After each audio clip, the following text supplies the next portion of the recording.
Hi hello నమస్తే, నేను మీ యాంకర్ నాగేంద్ర.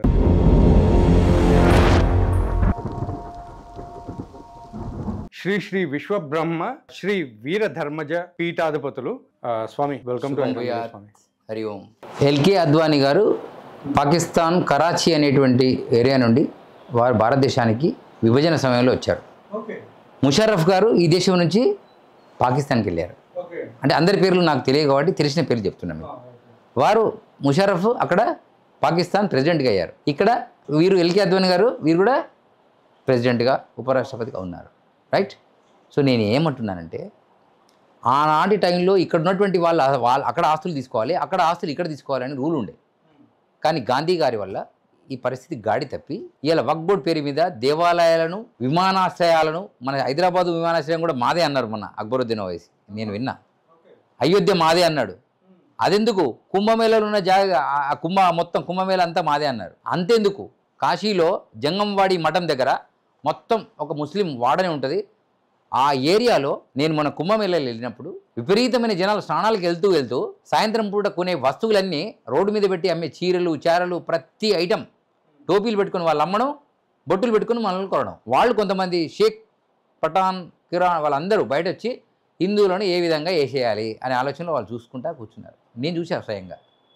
అదే స్థితి హైదరాబాద్లో ఇప్పుడు ఉంది. ఎందుకు ఉంది హైదరాబాద్లో అంటే, హైదరాబాద్ ఒకప్పుడు ఇలాంటి ముత్యాలు, వజ్రాలు, రాసులు పోసి అమ్మినటువంటి ఏరియా. కానీ ఈరోజు దానికి ఓల్డ్ సిటీ అని, పాత బస్తీ అని, చెత్త అని, చెదారం అని, అది మంచిది కాదని, చెడ్డదని, ఇదని, అదని అన్ని పేర్లు వచ్చినాయి. నిజమే. ఇప్పుడు ఈ మధ్య ఒక మహానుభావుడు, ఆయన పేరు బాలకృష్ణ, ఆయన అయ్యప్ప మాల బాగా ఇస్తాడు, గురుస్వామి అని పేరు వచ్చింది.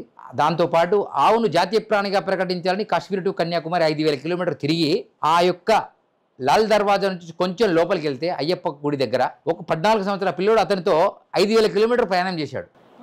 ఆ పిల్లోడు అయ్యప్ప పూజ పెట్టుకొని పిలిస్తే ఆ కార్యక్రమంలో నేను వెళ్ళాను. ఆ ఏరియాలో వెళ్తున్నప్పుడు అక్కడ రేపు రాబోయే కాలంలో హిందువులు ఫస్ట్ మానభంగాలకు, మర్డర్లకు గురయ్యేది ఆ ఏరియా అని అర్థమైపోయింది. అలానే వారం 10 రోజుల కింద జాగోరా అని HMTVలో ఒక ప్రోగ్రాం చేస్తున్నటువంటి యమునా పాఠక్ అనేటువంటి ఒక అమ్మాయి హిందూ ధర్మ, దేవాలయ ధర్మ పరిరక్షణ కోసం, వారి యొక్క ఆస్తుల కోసం పోరాడడం కోసం ఆమె ఒక ధర్నా చేసింది. శ్రీకృష్ణ మందిరం, కిషన్ గంజ్, మిశ్రీగంజ్, గాజీబండా ఏరియాలో శ్రీకృష్ణ మందిరాన్ని ఒక అద్దెకరాన్ని కబ్జా చేశారు. అది వక్ఫ్ బోర్డుది కాదురా బాబు, అది ఎండోమెంట్ది అని చెప్పినా కూడా, ఆధారాలు చూసినా, జడ్జిమెంట్ ఇచ్చినా కూడా అక్కడ ఉన్నటువంటి కొంతమంది ఫైల్వాన్ మేధావులు ఆ దేవాలయాన్ని చెప్తూ ఉంటే కూడా 2 నెలలు 3 నెలల కింద చెప్పి పిల్లలు లేపారు. ఆమె మహామరణ నిరాదీక్ష దిగింది. సో నేను ఏమంటున్నానంటే, జంగంవాడి మాట కాశీ గురించి మాట్లాడినా, బంగ్లాదేశ్ గురించి మాట్లాడుతున్నా, ఇప్పుడు పశ్చిమ బెంగాల్లో జరిగేది మాట్లాడుతున్నా, గతంలో హైదరాబాదులో అనేక ఊచకత్తులు జరిగిన తర్వాతనే మిగిలిన హిందువులు వీళ్ళంతా. కానీ వీళ్ళకు బోనాల మీద ఉన్నటువంటి ఆలోచన, భోజనాల మీద ఉన్న ఆలోచన, ఓటింగ్ టైంలో ఓడిపోయినా పర్వాలేదు, హిందూ ధర్మంకి సంబంధించినటువంటి సపోర్ట్ చేసే పార్టీకే ఓసేయాలనే జ్ఞానము ఈ కులాల పేరు మీద విడిపోయినటువంటి వ్యక్తులకు రావడం లేదు. అది ఆడులైనా, మొగోళ్ళైనా, ఇంకోలైనా, అది ఏ జాతి అయినా హిందూ అనేవాడికి ఇది ఫస్ట్ రావడం లేదు. ఒక అమ్మాయి, ఆడపిల్ల తెగించి పోయిన సంవత్సరం ఒక ఎంపీగా పోటీ చేస్తే, ఆమె పోటీ చేసినప్పుడు సపోర్ట్ చేయకపోగా ఓటింగ్ అక్కడ దొంగల ఓట్లు, అంటే చనిపోయిన ఓట్లు కూడా క్యాన్సిల్ చేయాలని ఈ యొక్క ఎలక్షన్ కమిషన్ ఆర్ ఇప్పుడున్నటువంటి ప్రభుత్వం కానీ డిలీట్ చేయలేని స్థితిలో ఉన్నటువంటి స్థితిలో ఈ యొక్క కమిషన్స్ ఉన్నాయి. దానివల్ల కొన్ని దొంగ ఓట్లు పడడమే కాకుండా ఆ అమ్మాయి క్లియర్గా ఓడిపోయింది. ఆమె పేరు అవసరం లేదు, మీకు చెప్తున్నా నేను. ఇలాంటి స్థితిలో ఆమె గెలుస్తుందా? గెలవకపోయినా పర్వాలేదు, ఓడిపోయినా ఎన్ని ఓట్లు ఉన్నాయి, అక్కడ ఎంత బలం ఉంది హిందువులకు అని తెలవాలన్నా నువ్వు ఓటేయాలి వాడికి. కానీ మనకి 22 పార్టీలు, 22 దిక్కులు, 22 దిశలు, 22 దేవుళ్ళు, 22 ఆలోచనలు. వాళ్ళకి ఒకటే ఆలోచన ఉంది, ఈ దేశంలో వక్ఫ్ బోర్డ్ పేరు మీద ఆక్రమించుకోవాలి, బిజినెస్ పేరు మీద ఆక్రమించుకోవాలి, అలాగే అమ్మాయిలను జిహాద్ చేసి వాళ్ళని లవ్ జిహాద్ పేరు మీద వాళ్ళతో సంభోగం చేసి పిల్లలను కానీ అవసరమైతే చింపి సంసారాలను చేసి పిల్లలను కానీ దేశంలో జనాభా పెంచుకోవాలని వాళ్ళు ఉన్నారు.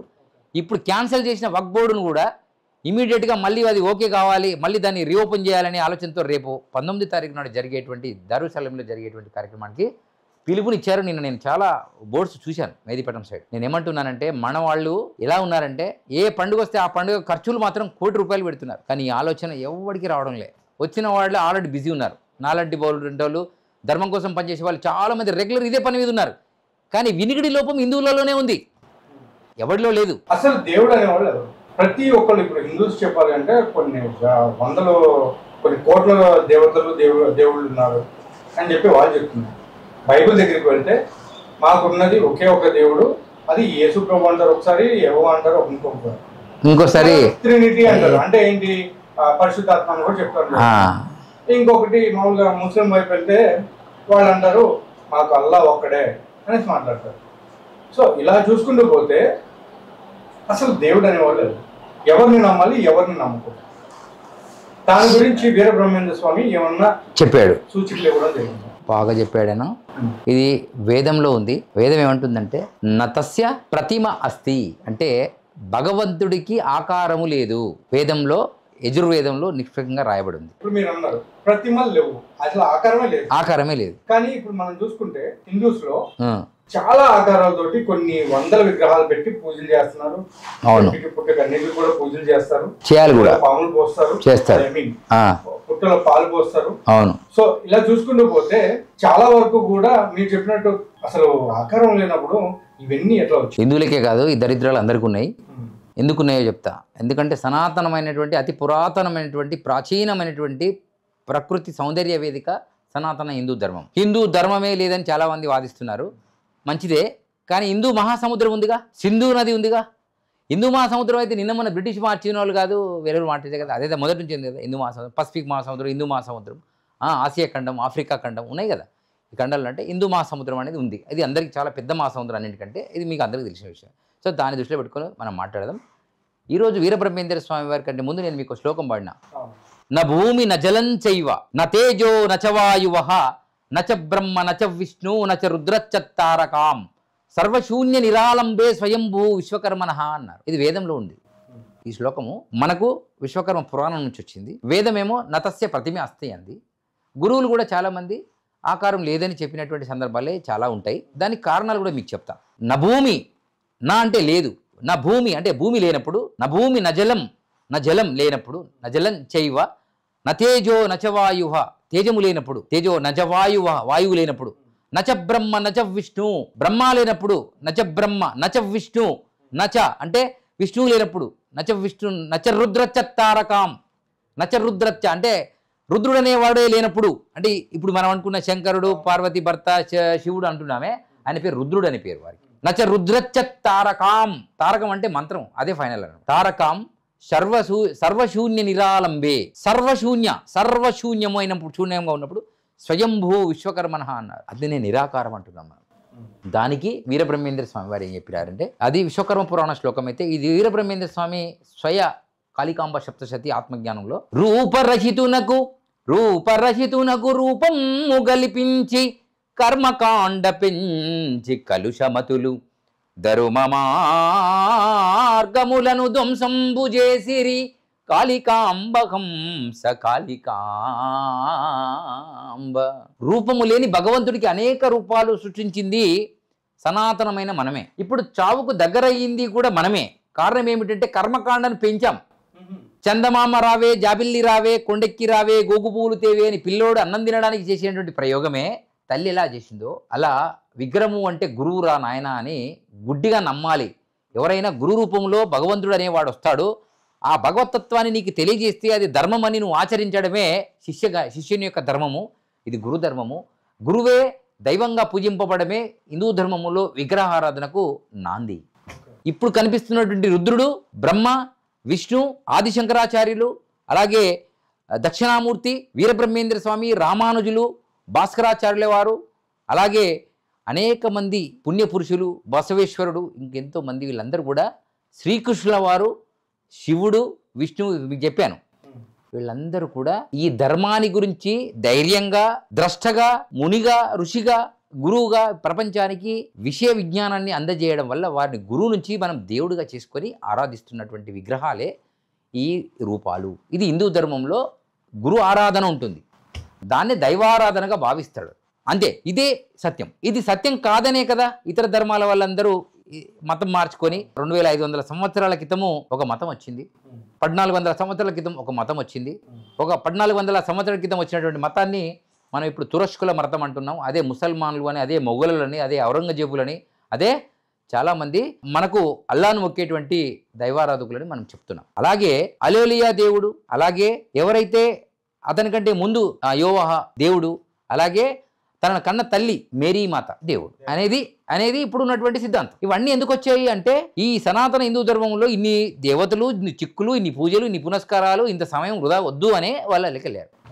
పోనీ మరి వాళ్ళు ఎవరైనా ఈ విగ్రహారాధన పక్కకు పెట్టారా అంటే చచ్చిపోయినటువంటి 2 చెక్కలను పొద్దంతా మొక్కి శిలువే దేవుడు అని మొక్కేటువంటి ఈ యొక్క మత మార్పిడి మత సిద్ధాంతకర్తలు దీనికి సమాధానము గుండె మీద చేసుకొని ఆలోచన చేయాలి. ఈ మధ్య దేవాలయం ఎలా ఉందో అలానే ధ్వజస్తంభాలు పెట్టి ఆ గుళ్ళపైన శిల్వ గుర్తులు పెట్టి దేవాలయ రూపంగా సేమ్ అభిషేకాలు, దానికి మళ్ళీ శిల్వ పంచాక్షరి మంత్రం అని, శివ స్తోత్రం అని తయారు చేస్తున్నారు. నాకు నా యేసు స్తోత్రం అని, ఇంకేదో ఏడుపు స్తోత్రం అని, గాడుపు స్తోత్రం అని, ఇంకా చాలా స్తోత్రాలు వచ్చినాయి.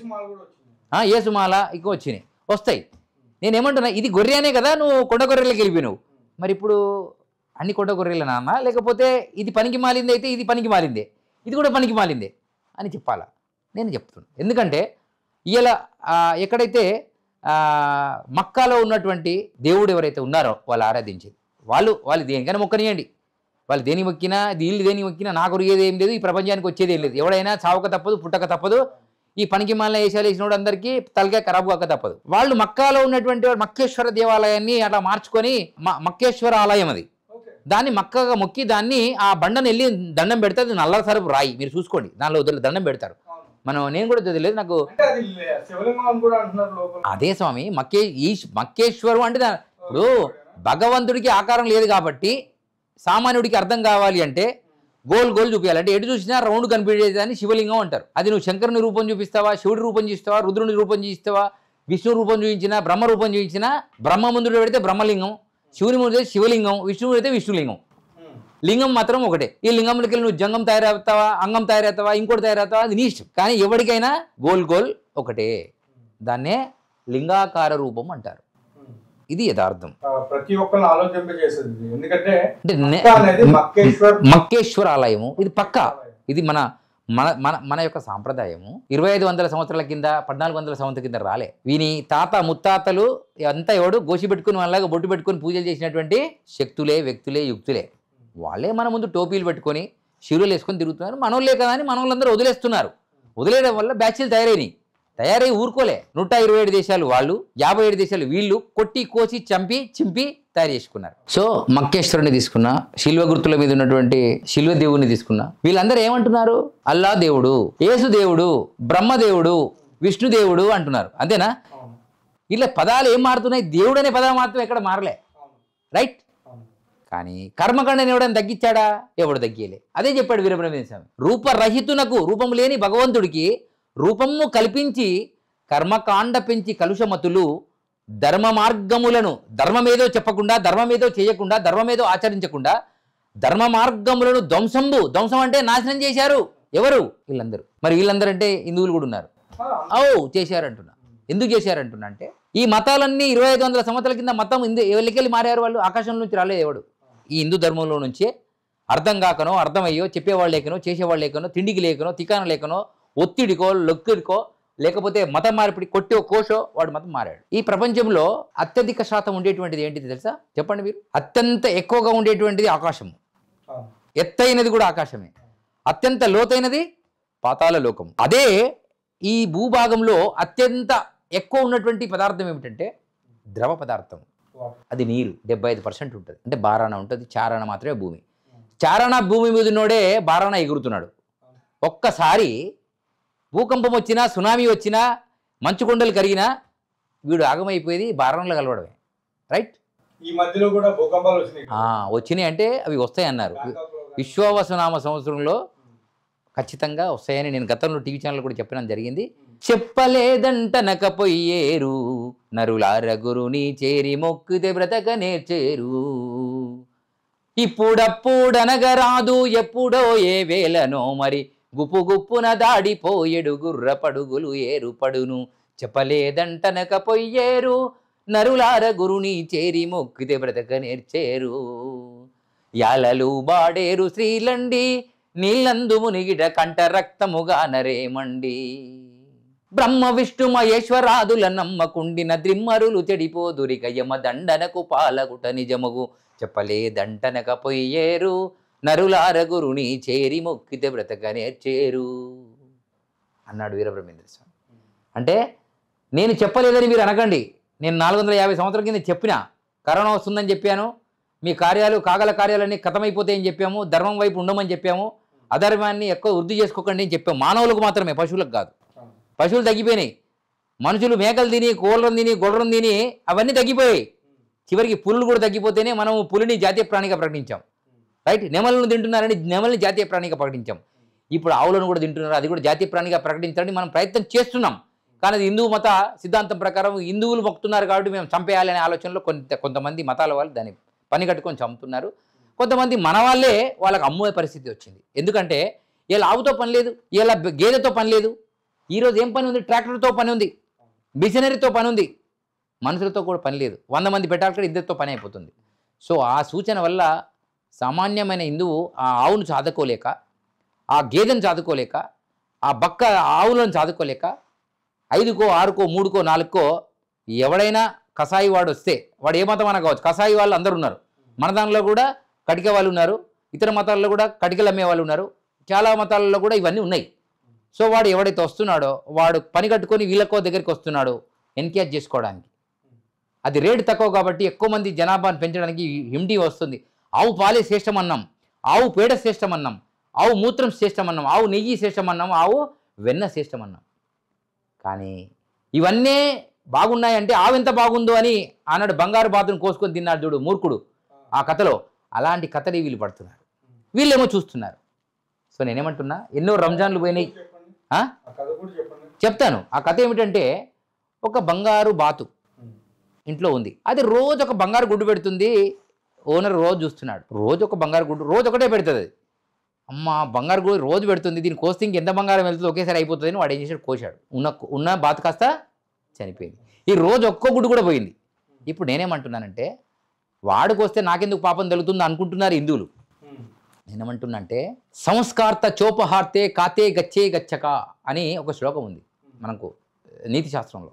ఏమంటుందంటే, చంపుటకు సలహానిచ్చేవాడు, వండువాడు, వడ్డించేవాడు, తినువాడు, తినుమని చెప్పేవాడు, ఈ 8 మంది పాపాత్ములు ఉంటారు. అందులో దీన్ని పోతే నాకేంటి అంటే కూడా పాపం వస్తుందంట. నేను చంపలేదు కదా అనుకుని నీ కళ్ళ ముందు జరిగితే ఆపకపోతే కూడా పాపం వస్తుందంట. ఇది శివాజీ మహారాజ్ గారు దగ్గరుండి వద్దంటే వినకపోతే వాడిని చంపాడు, ఆవును చంపేవాడిని కత్తితో. అతను ఈ రాజు అయ్యాడు ఈరోజు ప్రపంచానికి, అతను వీరుడు అయ్యాడు. అతను ఇప్పుడు చిత్రపటాలు మన స్టాచ్యూలు పెట్టి దాని మీద కొన్ని కార్యక్రమాలు చేస్తున్నాం. అంటే దైవత్వం అనేటువంటిది కొన్ని జీవులలో ఉంది, కొన్ని మనుషులలో కూడా ఉంది. అందరూ దేవతలు కారు, మీరు చూసుకోండి. దేవతలు అందరు కారు, దేవతలు కావాల్సిన అవసరం కూడా లేదు. ఎందుకంటే దేవత అంటే ఎవరు? దేవునిలాగా ఆలోచన చేసి అందరినీ రక్షించేటువంటి మనసు కలిగినటువంటి వాడిని దేవత రూపం అంటాం. మనం యేసుక్రీస్తు మతంలో ఉన్నటువంటి రాజశేఖర రెడ్డిని దేవుడు అనుకున్నాం. నార్మల్ గా జస్ట్ నీకు ఎవరైనా సహాయం చేస్తేనే వాళ్ళని దేవుళ్ళు వచ్చావు బాబు, నమస్కారం, దేవుళ్ళు వచ్చావు బాబు, నువ్వు రాకపోతే అంటాం. అంటే ఇప్పుడు ఆ మాత్రం దానికి ఆయన దేవుడు అయిపోడు, కానీ అప్పటి మనం అంటాడు. అలాంటిది ఒక సనాతన హిందూ ధర్మంలో మాత్రమే ఉంది. అందుకే దీన్ని ఎవడు వదిలినా వాడు ఆగమవుతాడు అని వీరబ్రహ్మేంద్ర స్వామి చెప్పాడు. అందుకే చెప్పలేదంటనకపోయేరు నరులారా గురుని చేరి మొక్కితే, నరులారా ఈ గురుని మాట తూచా తప్పకుండా జరుగుతుంది అన్నాడు. ఎందుకు అన్నాడంటే, నిస్వార్థ గురువు, విశ్వకర్మ గురువు, విశ్వబ్రహ్మ గురువు, విశ్వేశ్వరుని యొక్క అంశంలో వచ్చినటువంటి మహాపురుషుడు ఆయన. నిస్వార్థంగా గోషి పెట్టుకొని వెళ్ళాడు, కాశీలో పుట్టాడు, బనగానపల్లికి వెళ్ళాడు, ఆవులను కాశాడు, గిరి గీశాడు, ఈ కాలజ్ఞానాన్ని రాశాడు. పుట్టుగుడ్డి అనేటువంటి గర్విరెడ్డి అచ్చమ్మ కొడుకుకు కళ్ళు తెప్పించాడు, కుష్టివ్యాధిని పొడగొట్టాడు, మాది కక్కయ్య భార్యను బతికిచ్చాడు, సిద్ధయ్య అన్యమతస్థుడైన కన్యకులస్థుడైనటువంటి అన్యమతస్థుడైనటువంటి సిద్ధయ్యను తన ధర్మంలోకి ఆ మతం నుంచి ఇళ్ళకి వస్తే తీసుకున్నాడు. అలానే అన్నాజయ అనే బ్రాహ్మణుని దగ్గర కూర్చునబెట్టుకొని తన సహకారం తీసుకొని ఆ కాలజ్ఞానాన్ని ఎత్తి రాయించాడు. మీరు చెప్పినటువంటి వీరబ్రహ్మేంద్ర స్వామి గారి చరిత్ర ఏదైతే మీరు ఇప్పుడు చెప్పారో, ఆయన రావడం జరిగింది, చెప్పడం జరిగింది, రాయడం జరిగింది, పోగొట్టారు, కళ్ళు లేని వాళ్ళకి కళ్ళని ఇప్పించారు. అవును. అండ్ ఎవరో చనిపోతే ఆవిని కూడా బతికిచ్చాడు. సో ఇవన్నీ కూడా సిమిలారిటీస్ యేసు ప్రభు విషయంలో కూడా జరిగింది. నేనేమంటున్నా అంటే, అది ఇది కంపేర్ చేసుకుంటే ఆయన జీవిత చరిత్రను మన దానిలో ఉందా, లేకపోతే మన దాని జీవిత చరిత్ర వాళ్ళు ఇచ్చేసారా?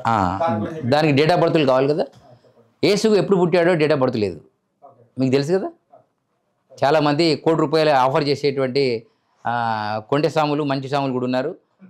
చెప్తున్నా, నేను ఏమంటున్నా అంటే యేసుక్రీస్తు అనేవాడు ఈ భూమిపైకి వచ్చాడా లేదా అనేది వాళ్ళ వాదన. 25 నాడు పుట్టింది యేసుక్రీస్తు కాదు, ఈ మధ్య నేను విన్నాను. నిన్న నేను ఒక టీవీ ఒక న్యూస్లో ఒక ఫాస్టర్ చెప్తున్నాడు, ఆ రోజు యేసుక్రీస్తు పుట్టలేదంట. అతను డేట్ ఆఫ్ బర్త్ ఉన్నాడే, మనం యేసుక్రీస్తు పుట్టినరోజుని చేసుకుంటున్నామని అన్నాడు.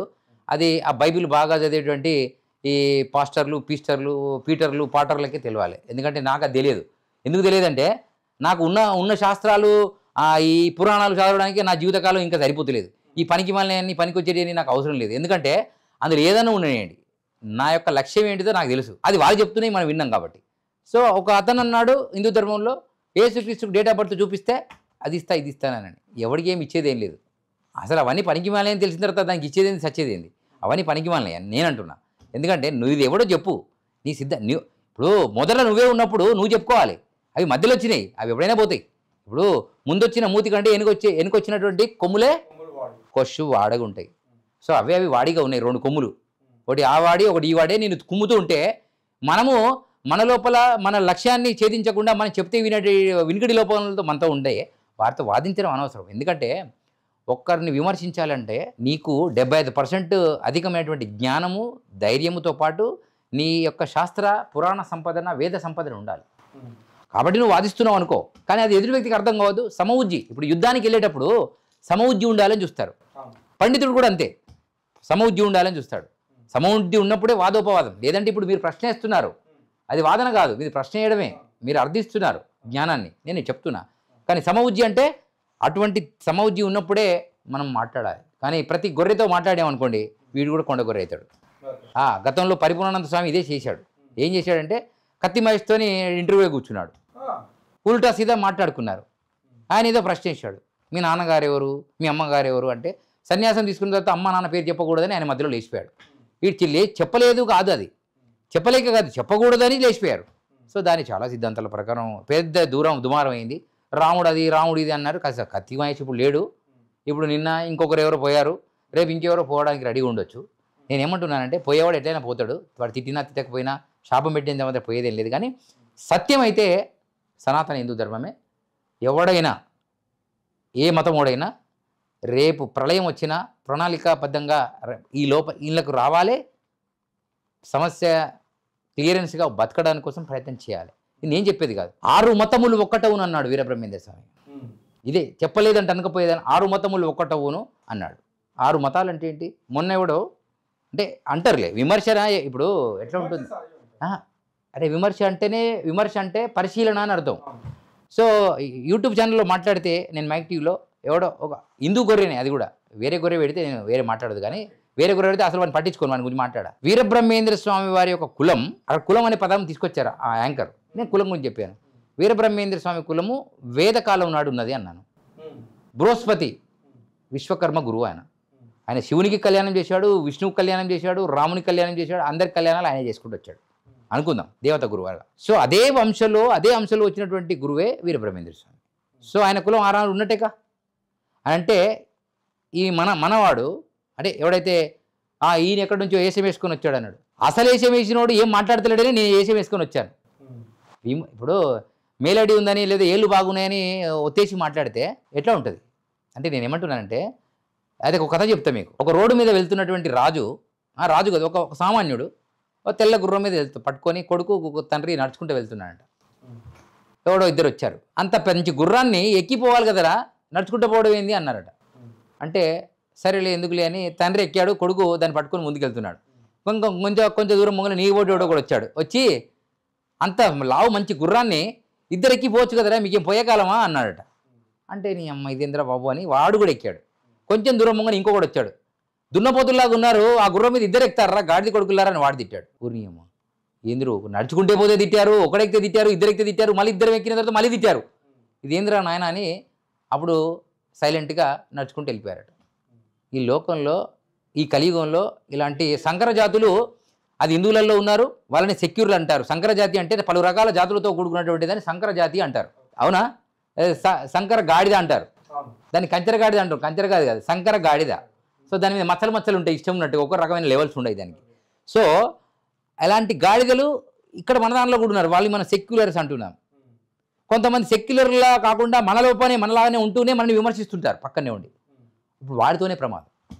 అందుకే గురువులు ఏమంటున్నారంటే ఏ ఇంటర్వ్యూలకు రాకపోవడానికి, ఏ సినిమా హాళ్ళకి, ఎక్కడికి కార్యక్రమాలకు వచ్చి ప్రవచనాలు ఇలాంటివి మాట్లాడకపోవడానికి కారణం ఏమిటంటే ఇతర మతాలతోని కంటే మన ధర్మంలోనే ఇటువంటి దొంగలు ఉన్నారు. దానికి కూడా కారణం ఉంది. ఎవడో ఒక గురువు తప్పు చేశాడనో లేదా అతను ఏదో స్వార్థం కోసం తయారు చేయడానో అందరి గురువులు ఇలానే ఉంటారనేటువంటి దొంగలు సెక్యులర్లు ఇక్కడ ఉన్నారు. అలాంటి గురువులు కూడా ఉన్నారు. సో వాడు అలా విమర్శించడం తప్పు లేదని నేను అనుకుంటున్నాను. ఎందుకంటే వీరబ్రహ్మేంద్ర స్వామిని కూడా కక్కే అనుమానించాడు, కొట్టాడు, నరికాడు తన భార్య చనిపోయిన కారణ బాధలో. సో నేనేమంటున్నానంటే ఇలాంటి వాళ్ళు ఉంటారు. నేను ఇప్పటికీ చెప్తున్నా, త్రేతాయుగం యొక్క వయసు ఎవరికి తెలుసు, ద్వాపరయుగం వయసు ఎవరికి తెలుసు, సత్యయుగం వయసు ఎవరికి తెలుసు, కలియుగం వయసు ఎవరికి తెలుసు చెప్తా. 4,32,000 సంవత్సరాలు కలియుగం వయసు. ఇప్పుడు 5,025 సంవత్సరము అయింది ఇది మొదలై. అంటే 4,32,000 సంవత్సరాలు కాబట్టి ఇంకెన్ని సంవత్సరాలు కావాలి? కలియుగం అంత ఉందా ఇప్పుడు ఇందులో? మీకు తెలిసి మీకు అర్థమవుతుందా ఏమన్నా? కానీ ఇప్పుడున్న జ్యోతిష్ శాస్త్రులు ఈ యొక్క అడ్డం పొడుగు నిలువు నామాలు పెట్టి నిత్యం టీవీ ఛానల్లో జ్యోతిష్యాలు చెప్పేటువంటి కొంతమంది ఉన్నారు. వాడు జంగపోడో నాకు ఎవరికి తెలియదు. నేను ఒకటే చెప్తున్నా, కాలజ్ఞానం ప్రకారము కలియుగం యొక్క లక్ష్యం ప్రకారం మాత్రం 4,32,000 సంవత్సరాలు అయితే ఎవరైతే జ్యోతిష్యాన్ని చూస్తున్నారో, ఎవరైతే జ్యోతిష్యంలో రాస్తున్నారో, టీవీ ఛానల్లో అనవసరంగా మాట్లాడుతున్నారో, ఇది సనాతన హిందూ ధర్మంలో మీ టీవీ రేటింగ్లు పెంచడానికి పనికి వస్తుండొచ్చు, లేదా వీడు పనికి మాలినోడో పనికి వస్తాడనో జనం ఎగబడి చూడడానికి పనికి వస్తుండొచ్చు.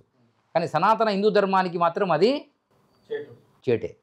ఎందుకు చేటంటే పంచాంగాలన్నీ పనికి మాలనే అయిపోతాడే అన్నాడు కాలజ్ఞానంలో వీరబ్రహ్మేంద్ర. ఇది అదే జరుగుతుంది. ఇప్పుడు కేటీఆర్కి ఒక పంచాంగం, కేసీఆర్కి ఒక పంచాంగం, చంద్రబాబుకు ఒక పంచాంగం, రేవంత్ రెడ్డికి ఒక పంచాంగం, మోడీకి ఒక పంచాంగం, అమిత్ షాకో పంచాంగం, యోగికో పంచాంగం, నాకో పంచాంగం, నీకో పంచాంగం ప్రకారంగా పంచాంగంలో ఉన్నదినట్టు చెప్పకుండా, సిద్ధాంతి రాసినట్టు అనువదించి చెప్పకుండా నీ ఇష్టానుసారంగా చెప్పడం వల్ల ఈరోజు పంచాంగాన్ని చూసేవాడు కరువైపోయారు. ఈరోజు అలీలియా క్యాలెండర్స్ వచ్చినాయి, ఇలా ఉర్దూ క్యాలెండర్స్ వచ్చినాయి. దీని కారణంగానే మయన్మార్ క్యాలెండర్ పోయింది. 5,000 సంవత్సరాలు దాటంగా దీని పని అయిపోతుంది అన్నారు.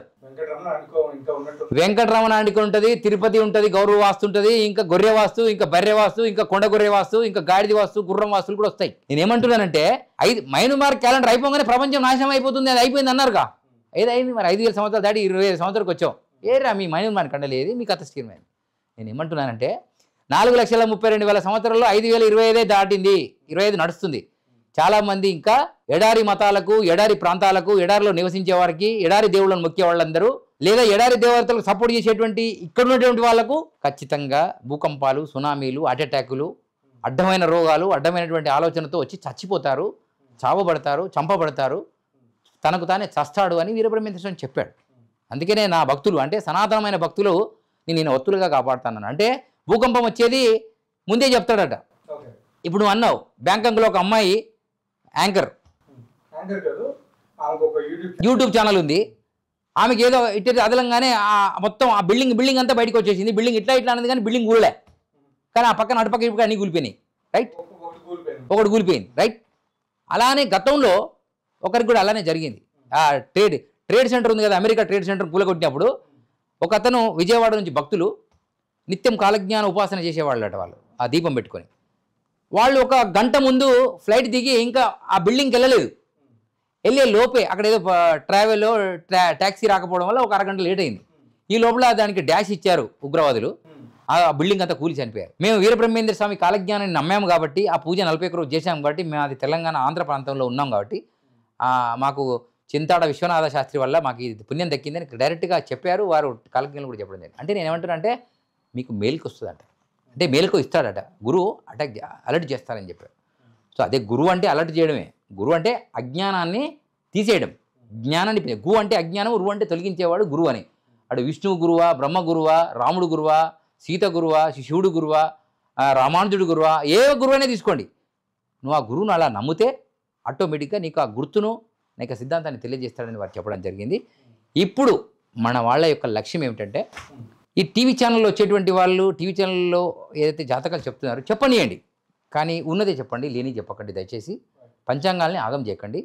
ఇప్పుడు భవిష్యత్వాణి అనేటువంటి వీరబ్రహ్మేంద్ర స్వామి వారి యొక్క భవిష్యత్వాణిని సాంద్రసిధు అనే దాన్ని ఇప్పుడు కుల మతాలకు అతీతంగా, ప్రాంతాలకు అతీతంగా ఇవి వినాలా. బ్రాహ్మడైనా, జంగమైనా, విశ్వబ్రాహ్మణుడైనా, లేకపోతే వైశ్యుడైనా, శూద్రుడైనా, లేదా క్షత్రియుడైనా, ఇంకొకడైనా, ఏ మతమైనా, ఏ ప్రాంతముడైనా దీనిని వినకపోతే విరుగుడు మందు మీ దగ్గరే ఉంటుంది. ఏమవుతుంది? ఏం రాదని ఇంట్లో పడుకున్నాం అనుకో, రాత్రి బిల్డింగ్ కూలుతుంది. వస్తుందని మేలుకతో ఉన్నాం అనుకోండి, బుర్రు అన్నప్పుడు కనీసం లేచి బయటికైనా పోతావు అనేది ఆయన చెప్పాడు. ఆయన మొక్కితే ఆయన కొరిగేది ఏం లేదు. ఆయనే సమాధిలోకి వెళ్ళిపోయాడు, వీళ్ళు విన్నప్పుడు వస్తానని. నేను 5000 సంవత్సరాల తర్వాత మళ్ళీ వస్తానన్నాడు ఆయన. కలియుగం 5000 ఏళ్ళ తర్వాత నేను వస్తానన్నాడు. ఎప్పుడు వస్తానన్నాడంటే, నందనందనకు మధ్య నేనుద్భవింతును, కాశ్మీర దేశమున నమ్మండయ, వింధ్యా పర్వతమున విద్యలే నేర్తును, నంది కొండలోన స్థిరముగా నిలుతును అన్నాడు. నంద అంటే 2012లో వచ్చింది, ఆనందనామ సంవత్సరం 2034 మధ్యలో, ఇప్పుడు 2025 విశ్వావసునామ సంవత్సరంలో ఉద్భవం అవుతానన్నాడు. మరి ఇవి చాలా 60-60 సంవత్సరాలకు ఒకసారి వచ్చింది కదా నందనామం. ఆయన వచ్చిపోయి 300-400 సంవత్సరాలు అయింది, 427 సంవత్సరం అయింది. మరి ఎన్నిసార్లు వచ్చి 60 సంవత్సరాలకు ఒకసారి వచ్చింది కదా, అప్పుడు వచ్చింది ఆ కాలజ్ఞాన ప్రకారం అవుతుందంటే. కానీ 5000 ఏళ్ళ తర్వాత వచ్చే నందనామ సంవత్సరం తర్వాత ఆనందనామ మధ్యలో నేను వస్తానన్నాడు. దాన్ని దృష్టిలో పెట్టుకోవాలి ఎవరైనా, ఏ శాస్త్రజ్ఞుడైనా, ఏ పండితుడైనా. అంతేకాని ఆ భవిష్యత్తు వాణి గురించి నేను చెప్తే వీరబ్రహ్మేంద్ర స్వామి కాలజ్ఞానం ఆయనకి ఎక్కడ పేరు వస్తుంది అనేటువంటి గొర్రెలు, కొండ గొర్రెలు అంటారు. నేను పంచాంగంలో ఉందని చెప్తున్నాడు వీడు. అరే పిచ్చి నా కొడుకులారా, పంచాంగం గోళాన్ని బట్టి వస్తుంది, అర్థమైందా? చాంద్రమానము, సూర్యగోళము, చంద్రగోళము నుంచి ఆ పంచాంగ గణన, సూర్యగ్రహణము, చంద్రగ్రహణం నుంచి వస్తుంది. ఆయన ఆనాడే ప్రపంచగణాన్ని, విశ్వగ్రహణాన్ని చూసి సంఖ్యాశాస్త్ర రూపకంగా ఆ యొక్క జ్ఞానాన్ని సేకరించి సనాతన హిందూ ధర్మం వల్ల ప్రపంచంలో ఉన్న ప్రతి వాడికి ఇస్తే హిందువులు దాన్ని అర్థం చేసుకోలేదు. కొంతమంది ఆ మట్టంలో ఉన్నటువంటి మఠాధిపతులకు దానికి గురించి పూర్తిగా తెలియదు. ఇప్పుడు వాళ్ళ సంతానానికి ఆ విషయాలే తెలియదు. ఇంకొకరికి తెలిసినా చెప్పే పరిస్థితి లేదు. ఎవడైనా చెప్తే విమర్శలు, సద్విమర్శలు, ఈ కార్యక్రమాలన్నీ జరుగుతున్నాయి. అంటే దానికి కారణం ఏమిటంటే, నా యొక్క కాలజ్ఞానాన్ని ఎవరైతే నిత్యం ఉపాసన చేస్తారో, నిత్యం ప్రవచిస్తారో, వాడు ఏ కులమైనా, ఏ ప్రాంతం వాడైనా, ఎవడైనా వాడికి నా యొక్క దీవెన ఉంటుంది. నేను ఒత్తుల వలె చూస్తాను, జ్యోతుల వలె చూస్తాను, నా భక్తులు నేను కాపాడుకుంటాను అన్నాడు ఆయన.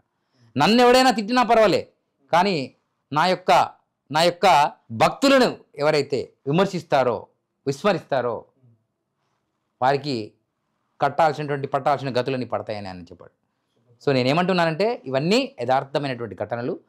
ఆనాడు నవాబుల టైం, అది 1600వ శతాబ్దంలో నవాబుల టైంలోనే ఒక అన్యమతస్తుని తీసుకొచ్చి మన దానిలోకి తీసుకొచ్చాడే. ఇప్పుడు మన వాళ్ళు బిడ్డ ఎవరిని ఎత్తుకుపోయినా పోనీలే నా బిడ్డనే కదా అని వదిలేస్తున్నాం. కొడుకు ఎవరిని ఎత్తుకపోయినా నా కొడుకు కదా పోయిండి అనే వేస్తున్నాం. వాళ్ళు వచ్చి చంపి ఎత్తుకపోతే ఆస్తులు కూడా ఇచ్చేస్తున్నాం. ఆనాడు మన దగ్గర మేక వాళ్ళని తెచ్చారు నవాబుల టైంలో. ఇప్పుడు మన వాళ్ళే నవాబులు అయిపోయారు. కాబట్టి ఈ ధర్మము త్వరలో పునర్నిర్మాణం కావాలంటే ఇలా దండాలు కట్టేవాళ్ళు, జెండాలు కట్టేవాళ్ళు, బొట్టులు పెట్టేవాళ్ళు, బోనం ఎత్తేవాడు, సుత్తె పట్టేవాడు, కత్తి పట్టేవాడు, ప్రతి వాడు ఈ ధర్మము బాగుండాలి, ఈ దేశం బాగుండాలి, ఈ మానవుల జాతి బాగుపడాలని కోరికేటువంటి ఉన్న వాళ్ళందరూ ఐక్యత అనేటువంటిది రాగంలోకి రావాలి. లేదా నీకు పెద్ద రోగాలు వస్తుంది. ఆ రోగం పేరే చావు రోగం, చంపే రోగం, చంపబడే రోగం. కలియుగంలో సంగే శక్తి కలియుగే అన్నాడు. అంటే సంఘంగా ఉంటేనే, గట్టిగా మారితేనే, ఏకంగా మారితేనే కలియుగంలో శక్తిగా ఉంటుంది. ద్వాపర యుగంలో యుద్ధే శక్తి, అంటే యుద్ధంతోనే నిర్మాణం అవుతుంది. త్రేతాయుగంలో యజ్ఞం ద్వారా తయారవుతుంది. సత్యయుగంలో మానసిక స్థితి ద్వారా, అంటే అనుకుంటే తదాస్తు అయిపోయేది. ఇప్పుడు తదాస్తు కాదు, తదాస్తు అని 100 పూజలు చేస్తే కూడా కావాలంటే 1 ఇయర్ పడుతుంది. సో అంటే కలియుగంలో అంత శక్తిహీనం అయిపోయారు మనుషులు. సో అందుకే భోజనాలు హీనమైపోయినాయి, మంత్రాలు హీనమైపోయినాయి, శక్తి హీనమైపోయింది. కాబట్టి వీటి నుంచి కొంచెమైనా మీరు హిందువులు అనేవాళ్ళు మారితే మీకు దేవుడు ఎవరో తెలుస్తుంది. ఆ దేవుడు ఎలా ఉంటారని మీరు అడిగారు. ఇట్లా ఉంటాడని చెప్పేవాళ్ళు ఇట్లా మంది ఉన్నారు. నేనంటున్నా అహం బ్రహ్మస్మి, నేనే దేవుడు అనుకో. అలా అనుకున్నాడే రావణ బ్రహ్మ శివుడిని ఎత్తుకొచ్చుకున్నాడు. నేనే దేవుడిని అనుకున్నాడు కాబట్టి రావణ బ్రహ్మ మీద యుద్ధం చేశాడు రాముడు, సీతను తెచ్చుకున్నాడు. నేనే దేవుడు అన్నాడే కాబట్టి విశ్వామిత్రుడు ఈ ప్రపంచాన్ని శాసించాడు, ఆకాశాన్ని భూమిని శాసించాడు, గాయత్రి మంత్రాన్ని ఇచ్చాడు ఆయన. ఈ ప్రపంచానికి ఒకటే గురు మంత్రం, అది గాయత్రి మంత్రం అన్నాడు. ఆ మంత్రమే మనకు చాలా ఇబ్బంది. ఆ మంత్రం వాడండి అని వీరబ్రహ్మేంద్ర స్వామి గలము నందు నిలుప గాయత్రి మంత్రంబు బడవ మాంత్రికులతో గొడవయేల సూత్రధారి ముక్తి చూపగా నోపడ కాళికాంబకం స కాళికాంబ. నిత్యం ఎవడైతే గాయత్రి మంత్రాన్ని కంఠంలో సంధ్యావందనం టైంలో అజప గాయత్రిని కనుక చేస్తాడో వాడికి దైవం ఎవడో, ధైర్యం ఎవడో, దమ్మేడో తెలుస్తుందని చెప్పారు. దాన్నే పట్టుకున్నారు ఆర్య సమాజిస్టులు. ఆర్య సమాజం వచ్చింది, వాళ్ళు గాయత్రి మంత్రంతో యజ్ఞం చేస్తారు, శాస్త్ర గాయత్రి అని. యజ్ఞమే దేవుడు అన్నారు, విగ్రహారాధన వద్దన్నారు వాళ్ళు. మన హిందువులలో విగ్రహారాధన వద్ద వాళ్ళు ఉన్నారుగా. ఇలా ఓం శాంతి వచ్చింది, ఓం శాంతి కంటే దాన్ని హాం శాంతి అంటే బెటర్ అనుకోండి. ఓం శాంతి పేరు మీద మన కన్యలను, కన్యాకుమారులను చాలా మందిని బీకే అంటే బ్రహ్మకుమారి చేసేసి పేరు చెప్పేదంతా హిందూ సంస్కారం, చేసేదంతా అక్కడ పాకిస్తాన్ సంస్కృతి అని మనకి ఈ మధ్య బయటపడుతున్నాయి. పిల్లలు కాకుండా పెళ్ళిళ్ళు కాకుండా చేస్తున్నారని వాళ్ళ మీద ఒక అభద్రవాదం వచ్చింది. ఈ మధ్య పత్రిజీ గారు ధ్యానం అన్నిటికంటే గొప్పది అని చెప్పి, నిజమే అసలైన భక్తులందరూ ధ్యానం చేస్తారని వీరబ్రహ్మేంద్ర స్వామి కూడా చేశాడు. కానీ వెన్ను ముక్క పట్టు వెతలుబో అని కూడా అన్నాడు. ధ్యానం ఒకటే చేస్తే సరిపోదు, ధ్యానం చేయాలి, జ్ఞానం ఉండాలి, యోగా చేయాలి, ప్రాణాయామం చేయాలి, ప్రపంచం యొక్క విషయాలు కూడా వినాలి. ఊరికి నేను ధ్యానం చేసుకుంటూ అందరికి ధ్యానం చేసుకుంటూ ఉంటే మరి దేశాన్ని ఆక్రమించేస్తారంతా. సో దీని విషయం పట్ల కూడా అవగాహన కలిగాలి. విగ్రహారాధన అనేటువంటిది నిగ్రహం కొరకే, అవన్నీ గురు రూపాలే. అది సత్యరూపమైనటువంటి సత్యశాశ్వతమైనటువంటి నిరాకార స్వరూపం కాదు. నిరాకార స్వరూపానికి ఆకారం అనేటువంటి గుర్తు. చిన్నపిల్లడు బడికి పోవాలంటే చాక్లెటో బిస్కెటో ఇవ్వాలి, రంగని కొడుకైనా, రాముని కొడుకైనా, లేకపోతే రాజు కొడుకైనా ఇస్తేనే వాడు పోతాడు. ఆ తర్వాత నువ్వు వద్దన్నా కూడా వాడు స్కూల్కి వెళ్తినంటే ఆ విగ్రహారాధన చేస్తూ చేస్తూ పిహెచ్డి లెవెల్కి వెళ్ళాలి తప్ప ఎప్పుడు 5వ తరగతిలోనో 10వ తరగతిలోనో ఫెయిల్ అవుతూ అక్కడే కూర్చోవద్దు అనేదే వీరబ్రహ్మేంద్ర స్వామి వారి లక్ష్యము. అందుకనే వారిని విగ్రహారాధన గురించి వారు చెప్పడం జరిగింది. అది వారి యొక్క అంతరంగిక విషయం. హరి ఓం, జై శ్రీరామ్, జై గురుదేవ్, జై గోమాత, భారతమాతకి జై.